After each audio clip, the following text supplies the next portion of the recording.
friend of mine gave me some advice, and I forget the actual quote, but it basically said, embrace your life, its pain, its sorrow, its adversity. And I think that one of the things you realize as you get older is there's going to be bad days, there's going to be dark days, but you got to embrace it, because that pain is what makes you stronger. Success is not measured on the days when the sun shines. Success is measured on the dark, stormy, or cloudy days. And if you can't absorb failure, you're never going to meet success. One of the best things that could ever happen to anybody is hitting rock bottom. For a couple reasons. I mean, I've seen anybody that's ever done anything big in their lives, they will share with you about a moment of hitting rock bottom. The reason why rock bottom is very, very important is because it tells you nothing comes easy. You know, you yourself, when you hit rock bottom, you'll learn a lot about yourself when you hit rock bottom, because you find out what you really are made up of. You make decisions and come out of things when you hit rock bottom, and you start realizing this thing goes by like this, life goes by pretty quickly. And how you respond when you hit rock bottom will say a lot about your life. If you don't learn how to master the breaking point, you may have many ventures, but you will not accrue massive success in any area because you have not mastered the breaking point. Every time life runs you to a breaking point, you will give up and quit.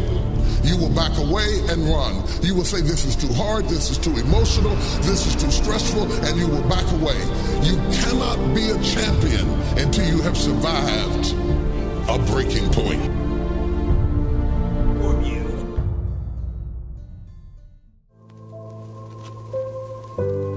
Exercise your willpower to change direction.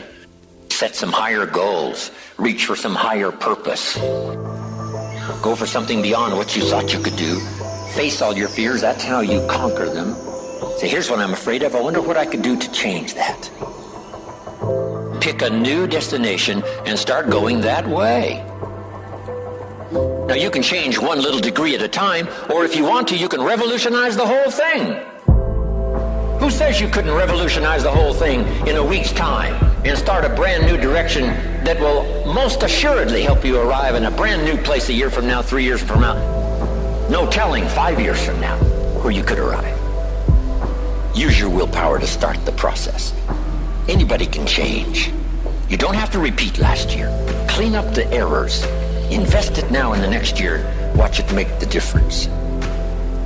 I want you to know when you dream your dream that there are other people who are dreaming the exact same dream. When you said to yourself, when the ball comes down, this is what I want to accomplish, you're not the only person that wants to accomplish it. And now I ask you this question: what do you do when 1,000 other people want exactly what you want?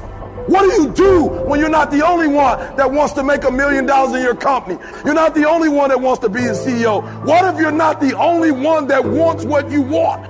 What if there are thousands of other people who want what you want? You have to outwork them. You got to outgrind them. You got to get up earlier. You got to stay up later. You've got to execute, and you've got to go from 70 to 120. So I wish I could tell you 70% is enough. But it's not going to happen. So I need you to understand something. You can have it if you want it. But the bigger the dream, the harder the grind. If you want to live extraordinary, you must do extraordinary. But you must demand it. If you wish it, you must demand it of yourself.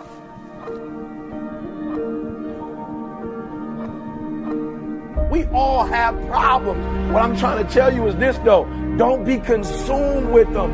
Problems are a part of life, but guess what? They're not life. Inside of every single problem that might be causing you to worry and creating stress for you is a gorgeous opportunity to build an even better business or build an even better life or install a better belief. So the secret to real happiness is progress. Progress equals happiness. And if we can make progress on a regular basis, we feel alive. So if you want to make real progress, then you really got to look at your life in a different way. You got to say, I got to take control of this process and not just hope it's going to work out. Can't turn back the clock, right? The only thing you can do is learn from it, and hopefully you'll never make the mistake again. And for anybody who's on the downside of advantage and relying purely on courage, it's possible. It's possible.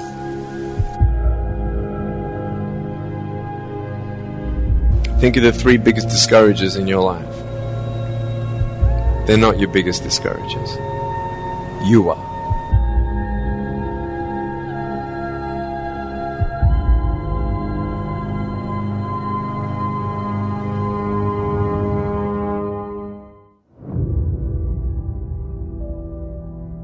I think that being on your purpose gives you a sense of entitlement because you know that you're doing good things in your life, and it gives you a feeling of being emptied out. So let's say that after a long day of work, you kind of walk through a crowd, and because you're so on your purpose, it's almost like parting the Red Seas. People will tend to get out of your way because they say, look, this is a man who's walking with a purpose. This guy's a badass.